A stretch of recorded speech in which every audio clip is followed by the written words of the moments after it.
Santer dikabarkan Pemkot Palembang akan menerapkan sanksi denda sebesar Rp500.000 bagi pelaku pembuang sampah sembarangan. Kepala DLH Kota Palembang menegaskan jika sanksi tersebut masih akan dikaji lebih lanjut.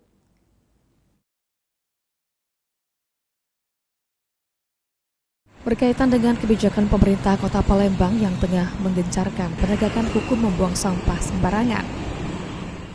Ditemui pada Senin 20 April, Kepala Dinas Lingkungan Hidup Kota Palembang Ahmad Mustain mengatakan, saat ini pemerintah Kota Palembang tengah menggodok Perwali untuk Gakum membuang sampah sembarangan dan hari Kamis mendatang akan dibawa ke Kementerian Hukum dan HAM agar sanksi yang diterapkan tidak menimbulkan permasalahan.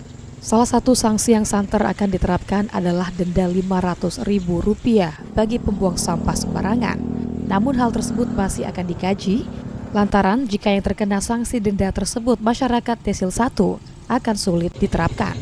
Mustain meminta agar masyarakat tidak membuang sampah sembarangan lantaran aturan penegakan hukum membuang sampah sembarangan akan diterapkan pada bulan Mei dan saat ini tengah dilakukan sosialisasi.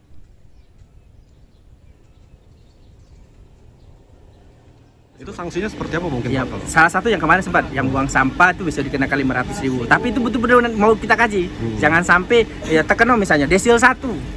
Misalnya yang kena masyarakat Desil 1 buang sampah. Nah hidup lagi susah kena Rp500.000. Apa konsekuensi lainnya? Nah itu kan masih dibahas ya. Itu kan harus dibahas dan ditentukan. Nanti begitu sudah finalisasi, sudah masuk, sudah sesuai dengan kerangka yang diharapkan, maka akan dilakukan sosialisasi. Sandi Pratama, PAL TV.